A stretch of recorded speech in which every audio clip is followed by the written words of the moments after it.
بسم اللہ الرحمن الرحیم۔ میں بعدہ شیخ زین الدین صاحب جامع حفظہ اللہ سے ملتمس ہوں کہ آپ آئیں اپنے خطاب سے سامعین کو محظوظ فرمائیں۔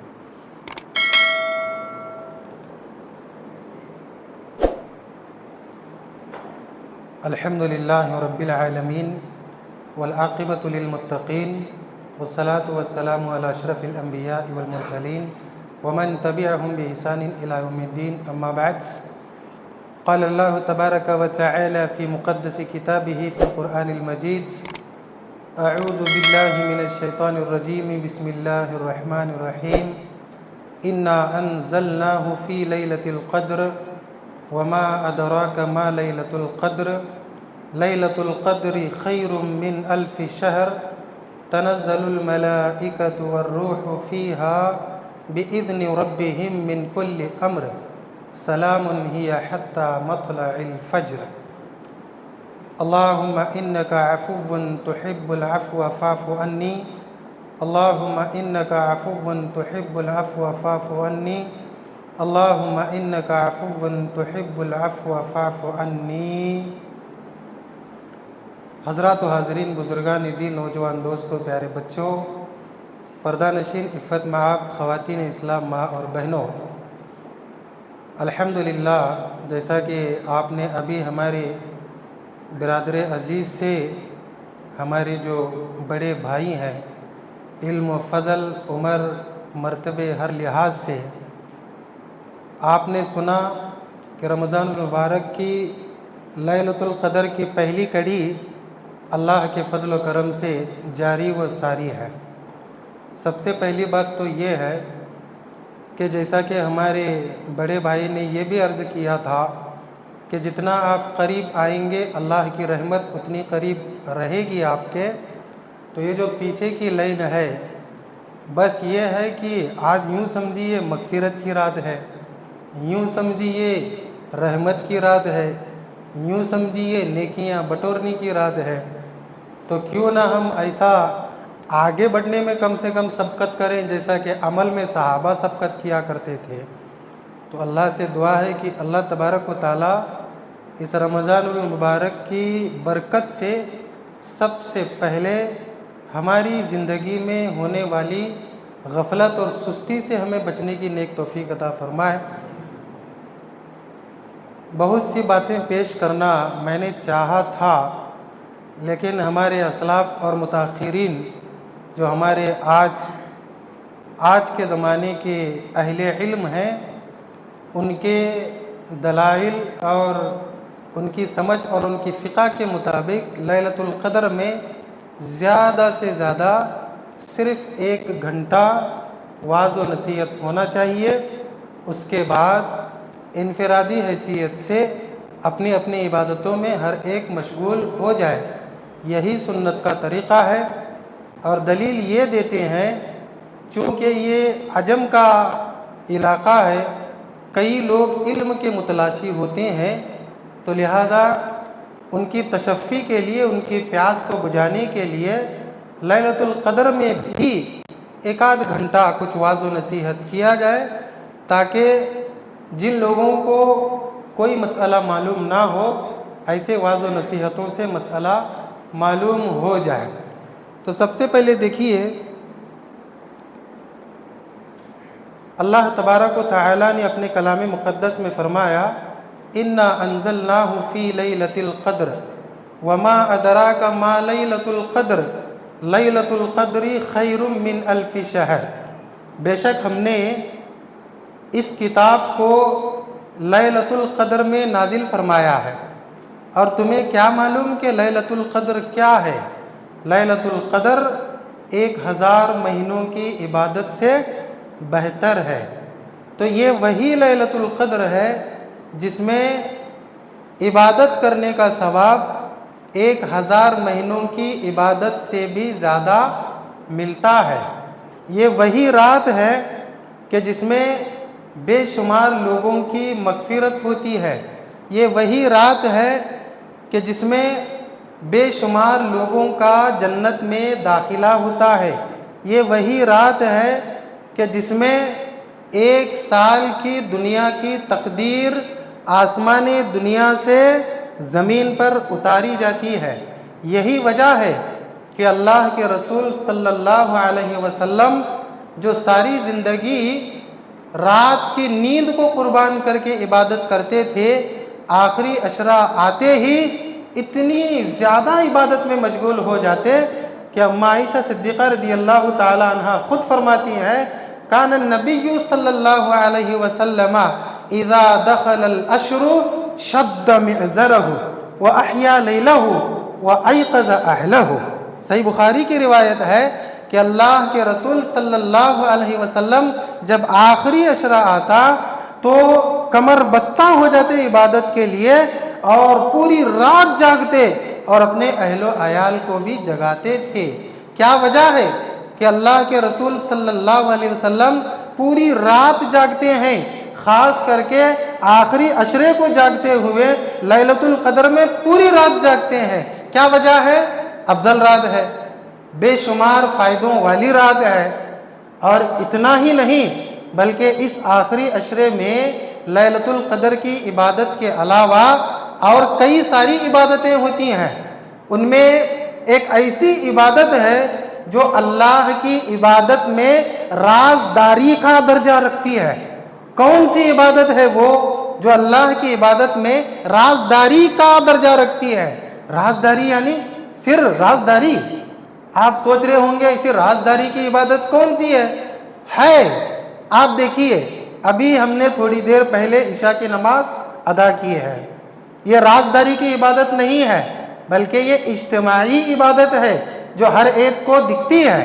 اسی طریقے سے زکوٰۃ کی ادائیگی، اسی طریقے سے رمضان کے روزے، اسی طریقے سے حج کی ادائیگی، اسی طریقے سے قربانی، جتنی بھی عبادتیں ہم لیتے ہیں یہ تمام عبادتیں ایک دوسرے کو دکھنے والی عبادتیں ہیں۔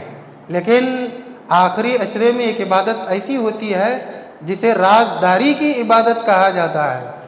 میں تھوڑی دیر اپنے سانس کو بحال کر لینے کے لیے آپ لوگوں سے پوچھنا چاہوں گا، کیا آپ لوگوں میں سے کوئی میرے بڑے برادر عزیز کے علاوہ جواب دیں گے کہ اس آخری عشرے میں رازداری والی عبادت کون سی ہوتی ہے؟ دعا۔ ماشاءاللہ، وہ تو ہر دن، ہر مہینہ، ہر سال، ہر وقت، ہر حال میں دعا رازداری ہی کی عبادت ہے۔ لیکن میں یہ کہہ رہا ہوں کہ ایک عبادت رازداری کی ایسی ہے جو اس رمضان کے آخری عشرے سے تعلق رکھنے والی ہے۔ تو کیا کوئی جواب دے سکتے ہیں؟ میں اس کا حکم پیش کر دیتا ہوں تاکہ آپ کو پتہ چل جائے۔ آپ بتانے شاید کان میں بتا رہے، ڈائریکٹ بتائیے، سب سن لیں گے انشاءاللہ۔ رات بھر جگنے کی، جگ رہے ہیں سب ایک دوسرے کو، آپ کو ہم دیکھ رہے ہیں، آپ ہمیں دیکھ رہے ہیں، سب دیکھ رہے ہیں۔ ایک رازداری کی عبادت ہے، میں اس کا حکم آپ کو بتاؤں گا، آپ تھوڑا ذہن میں دوڑائیے بات کو اور جواب دیجئے۔ رازداری کی عبادت 83 سال کی عبادت، لیلۃ القدر میں جاگنا، 83 سال 4 مہینے، 4 مہینے مت چھوڑیے بھائی، ایک ایک نیکی قیامت کے دن کم پڑنے والی ہے۔ 1000 مہینے کی جو عبادت ہے، 83 سال 4 مہینے شیخ، تو 4 مہینے نہ چھوڑیے آپ۔ یوم یفر المرء من اخیہ، ایک ایک نیکی لیے ماں باپ بھائی بہن سب ایک دوسرے بھاگیں گے۔ 4 مہینے کی عبادت بہت بڑی ہوتی ہے، سب جانتے ہیں۔ بس یوں سمجھیے کہ میں آپ کے ذہن کو ٹٹولنے کی کوشش کر رہا ہوں، ذہن کے کسی کونے میں آپ کے جواب ہے لیکن اسے آپ باہر نہیں لا رہے ہیں۔ میں آپ کو بتاتا ہوں، اہل علم کہتے ہیں کہ رمضان المبارک کے آخری عشرے میں جو رازداری کی عبادت ہوتی ہے وہ ہے اعتکاف۔ اعتکاف ایک ایسی عبادت ہے جو اللہ تبارک و تعالیٰ کے لیے کی جاتی ہے اور اس میں مکمل رازداری ہے۔ رازداری اس لیے ہے کہ فرض نماز کے علاوہ اس بندے کو دوبارہ کسی سے ملنے جلنے یا دکھنے کی بھی اجازت نہیں ہے۔ بتائیے اتنی رازداری کی عبادت کو کسی اور مسئلے میں یا حکم میں آپ کو یا ہم کو نظر آتی ہے؟ نہیں آتی ہے، اعتکاف کی عبادت۔ لیکن ہم دیکھتے ہیں ہمارے معاشرے میں کہ اس رازداری کی عبادت کے راز کو بھی فاش کرنے سے ہم ذرا بھی نہیں جھجکتے ہیں۔ رازداری کو بھی فاش کرتے ہیں، اعتکاف کو بھی فاش کر دیتے ہیں۔ تو ایسا نہیں ہونا چاہیے۔ رازداری کی عبادت اس مہینے کے آخری عشرے میں ہوتی ہے، لہذا اگر کوئی اعتکاف کو بیٹھے ہیں تو یاد رکھیے وہ پورے 10 دن اللہ تبارک و تعالیٰ کے ساتھ راز میں رہے، بالکل راز میں، یہاں تک کہ اللہ کے رسول صلی اللہ علیہ وسلم نے مریض کی عیادت کرنے اور جنازے کی نماز پڑھنے کی بھی اجازت نہیں دی ہے ایسے انسان کو جو انسان رازداری کی عبادت کا یعنی کہ عزم کیا ہوا ہے، اعتکاف میں بیٹھا ہوا ہے۔ تو یہ کب ہوتا ہے؟ یہ رازداری کی عبادت، یہ اعتکاف کب ہوتا ہے؟ رمضان المبارک کے آخری عشرے میں ہوتا ہے۔ اتنا ہی نہیں بلکہ رمضان المبارک کے آخری عشرے میں دعائیں ہوتی ہیں، بہت زیادہ دعائیں ہوتی ہیں، اور دعاؤں کے ساتھ ساتھ اللہ سے التجائیں ہوتی ہیں، درخواستیں ہوتی ہیں، دنیا مانگی جاتی ہے، آخرت مانگی جاتی ہے، اور سب سے زیادہ دعا اگر آخری عشرے میں ہوتی ہے وہ دعا اللہم انک عفو تحب العفو فاعف عنی کے علاوہ وہ ہے ربنا آتنا فی الدنیا حسنہ وفی الآخرۃ حسنہ وقنا عذاب النار۔ اور ہم یہ دعا جتنا اس آخری عشرے میں پڑھیں گے اتنا ہمارے لیے فائدہ ہے۔ یاد رکھیے کہ ہمارا دل چاہے گا، جی چاہے گا، ہم مانگے بہت کچھ اللہ تبارک و تعالیٰ سے، لیکن ہم کئی ساری چیزیں ایسی ہیں جو مانگنے سے رہ جاتے ہیں، لیکن اس دعا میں اتنا پاور ہے کہ دعا ہم پڑھتے رہیں گے، پوری دنیا میں جتنی بھی جائز تمنائیں، ضرورتیں، حاجتیں ہماری ہیں، انشاءاللہ اللہ کیا کرے گا؟ پوری کرے گا۔ اور آخرت بھی ہے اس میں، کیا ہے؟ ربنا آتنا فی الدنیا حسنہ وفی الآخرۃ حسنہ وقنا عذاب النار۔ تو میں یہ کہہ رہا تھا کہ اسی وجہ سے اللہ کے رسول صلی اللہ علیہ وسلم اس آخری عشرے میں خوب اللہ کی عبادت کیا کرتے تھے، بہت زیادہ۔ ہمیں بھی عبادت کرنے کی کوشش کرنا ہے، لیکن اس امت کا آج کے دور کا طرفہ تماشا یہ ہے کہ اللہ کے رسول صلی اللہ علیہ وسلم کی سنت کی بالکل اپوزٹ تصویر ہم بنے ہوئے ہیں۔ انشاءاللہ اگر میں وہ موضوع جسے میں لے کر آیا تھا وہ ذرا لمبا تھا شیخ، معذرت کے ساتھ، تو وقت زیادہ ہونے کی غرض سے اب میں کچھ تمہیدی الگ گفتگو کرنے کی کوشش کر رہا ہوں، بس آپ لوگ بعد میں اجازت دیں تو وہ بھی باتیں آپ کے سامنے پیش کروں گا۔ الغرض بتانے یہ جا رہا ہوں کہ اللہ کے رسول صلی اللہ علیہ وسلم کی عبادت کی بالکل اپوزٹ ضد تصویر بنی ہوئی ہے آج کی امت کی حالت۔ آپ کہیں گے یہ کیسا؟ تو میں کہتا ہوں دیکھیے اللہ کے رسول صلی اللہ علیہ وسلم کے بارے میں متعدد احادیث میں یہ بات آتی ہے کہ آپ صلی اللہ علیہ وسلم غیر رمضان میں اتنی زیادہ عبادت کرتے تھے کہ جتنی پوری کائنات میں آپ کا امتی بھی کوئی نہیں کرتا تھا۔ یہ بات سب کو منظور ہے۔ اچھا، جب رمضان مبارک کا مہینہ آتا تھا تو اللہ کے رسول صلی اللہ علیہ وسلم غیر رمضان کے مقابلے میں زیادہ عبادت کرتے تھے، لیکن آپ صلی اللہ علیہ وسلم کی عبادت کا ایک طریقہ کار تھا، وہ یہ کہ اللہ کے رسول صلی اللہ علیہ وسلم پہلے عشرے میں جو عبادت شروع کرتے کثرت کے ساتھ، دوسرا عشرہ آتے آتے اس عبادت کی کثرت میں اور زیادتی ہو جاتی تھی۔ مان لیجیے اللہ کے رسول صلی اللہ علیہ وسلم ایک روزے سے 10 روزے تک جتنی عبادت کرتے تھے 11 سے 20 تک اس سے زیادہ عبادت کرتے تھے، اور جب 21 سے 29 یا 30 روزے آتے، جس عشرے میں ہم ابھی الحمدللہ داخل ہوئے ہیں، اللہ ہمیں اس پورے عشرے کی عبادت سے فائدہ اٹھانے کی توفیق عطا فرمائے، جب یہ عشرہ داخل ہوتا اللہ کے رسول صلی اللہ علیہ وسلم دوسرے عشرے کے بنسبت اور زیادہ عبادت میں مشغول ہو جاتے تھے۔ ہوتے تھے نہیں ہوتے تھے؟ حدیث بارہ آپ نے سنی ہوگی، بار بار سنی ہوگی، لیکن آج ہمارا حال کیا ہے دیکھیے۔ پہلے عشرے میں بے تحاشا عبادت کا جذبہ نظر آتا ہے، اتنا بہترین جذبہ کہ رمضان المبارک کی پہلی تراویح اور رمضان المبارک کا پہلا روزہ یعنی سحری، اس میں فجر کی نماز. اب دیکھیے مسجدوں میں چپل بھی پناہ مانگتے ہیں کہ آج کہاں جائیں ہم، کہاں رہے ہم. کیوں؟ ہر طرف نمازی ہی نمازی، ہر طرف نمازی ہی نمازی.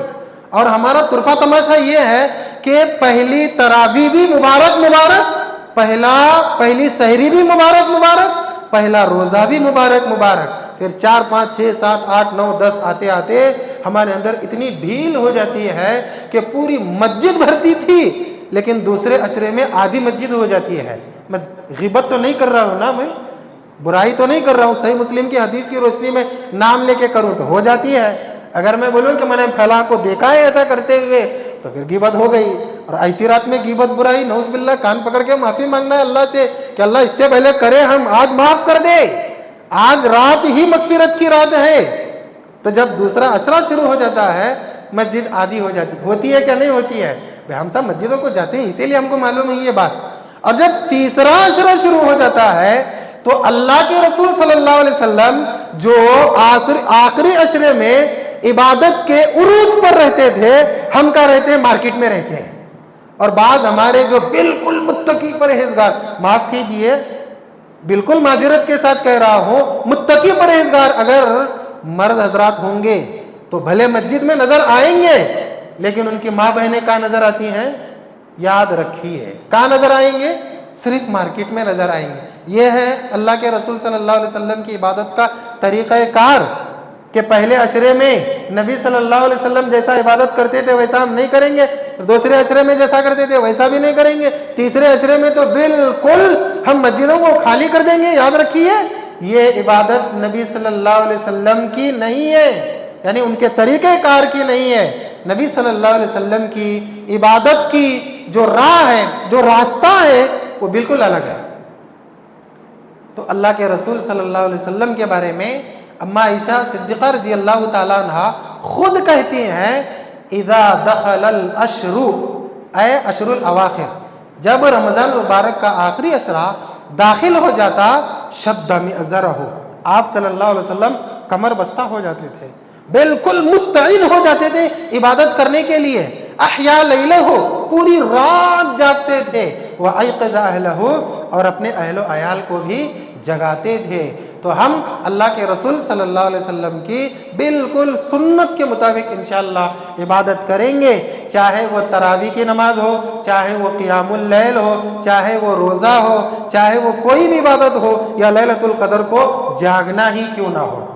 اب آئیے اس آخری عشرے میں دعا کے علاوہ ایک اور عبادت ہوتی ہے، وہ ہے قیام اللیل.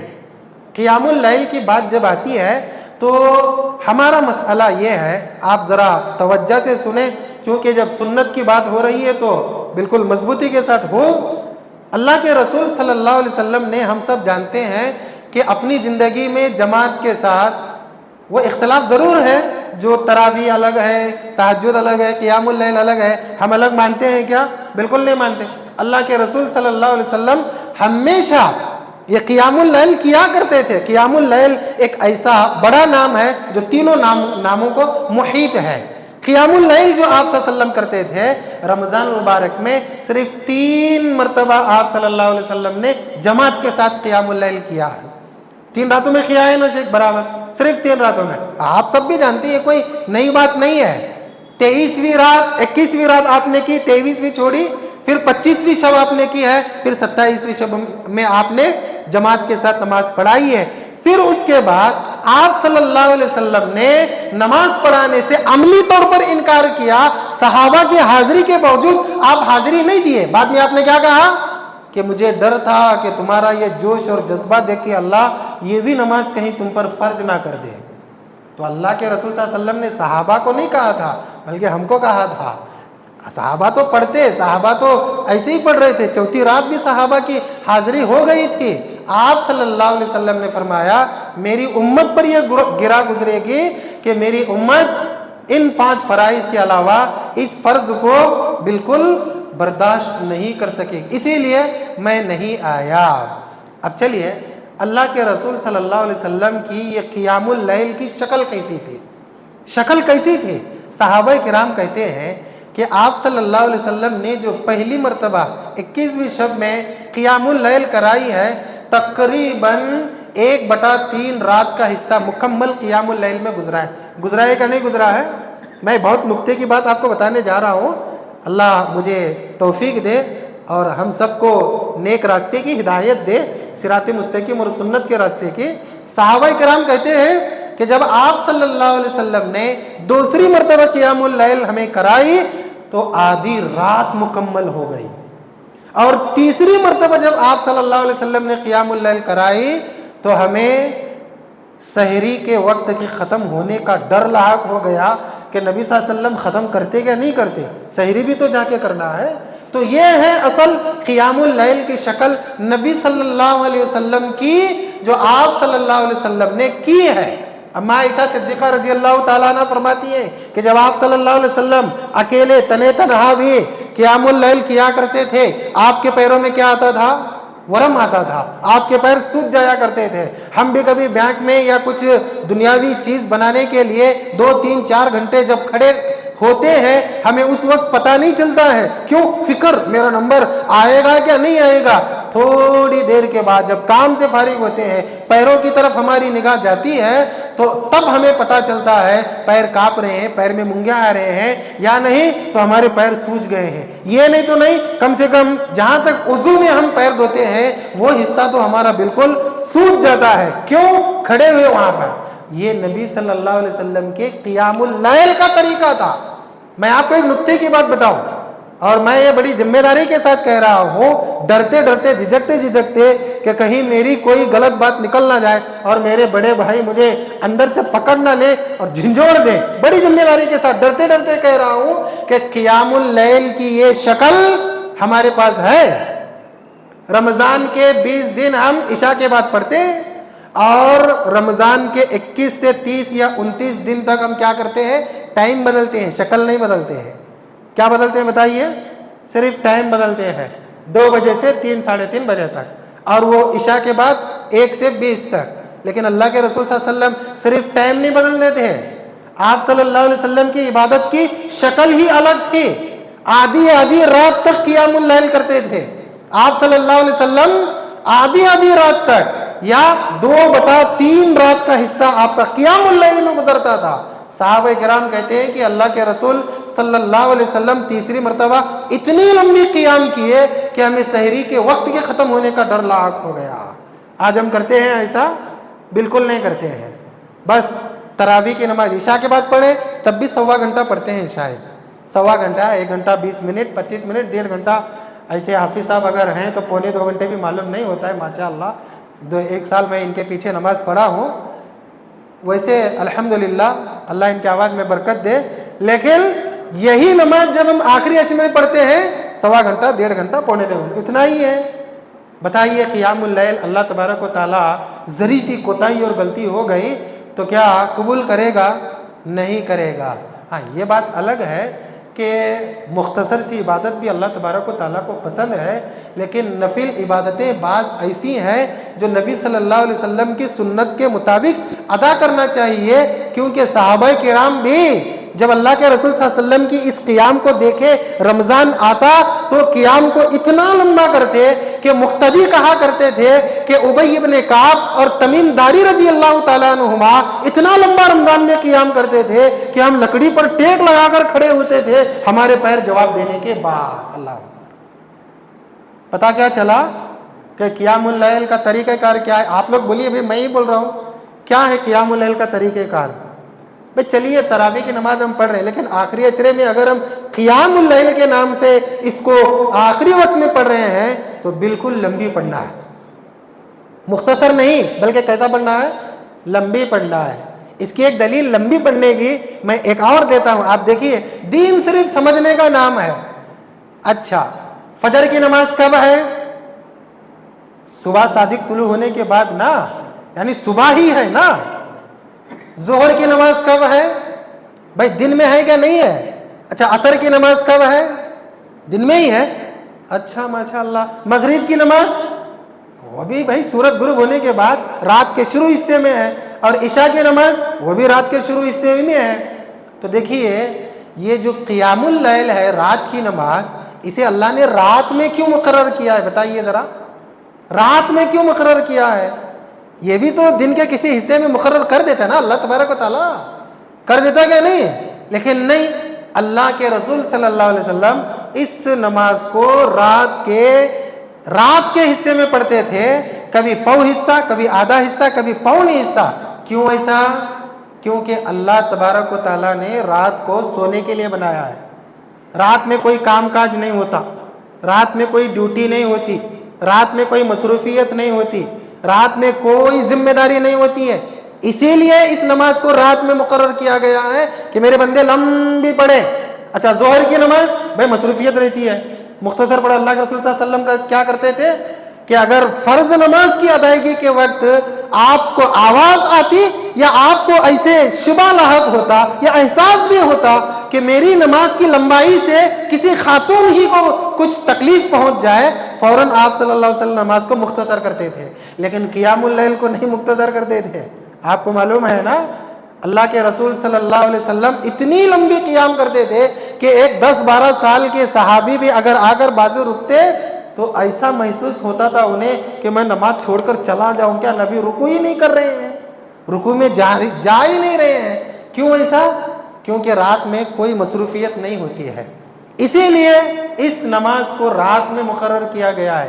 لیکن ہم ہیں کہ تراویح کی نماز عشاء کے بعد پڑھیں تب بھی 1 گھنٹہ پڑھتے ہیں، یا رات کے آخری حصے میں پڑھیں تب بھی 1 گھنٹے میں ہی پڑھتے ہیں۔ اب دیکھیے 2 بجے نماز ہے، الحمدللہ اللہ قبول کرے، لیکن 2 بجے کی نماز اگر ہم پڑھیں گے تراویح تو 3 بجے کے بعد ہمارے نماز میں دھیان ہی نہیں رہے گا۔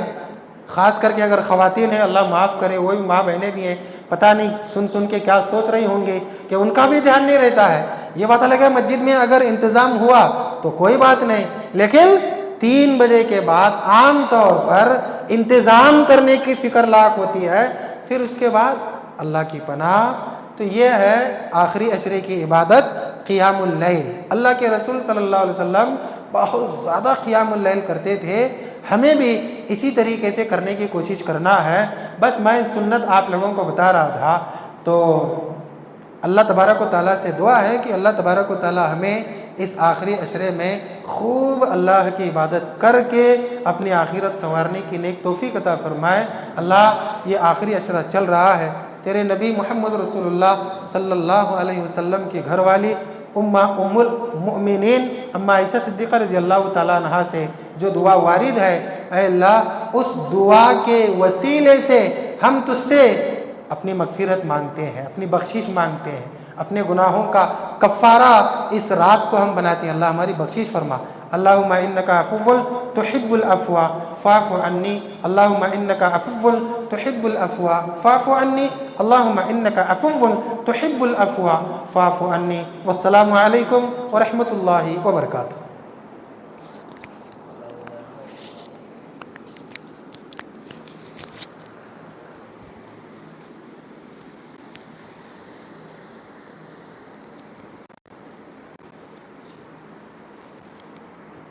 اس ویڈیو کو آپ اپنے رشتہ دار اور دوست احباب کے ساتھ ضرور شیئر کریں اور سبسکرائب کریں اور بیل آئیکن کو دبانا نہ بھولیں تاکہ مزید آنے والی ویڈیوز وقتاً فوقتاً آپ کے لیے اپلوڈ کرتے ہیں، آپ اس سے مستفید ہوتے ہیں۔ جزاک اللہ خیر، والسلام علیکم ورحمۃ اللہ وبرکاتہ۔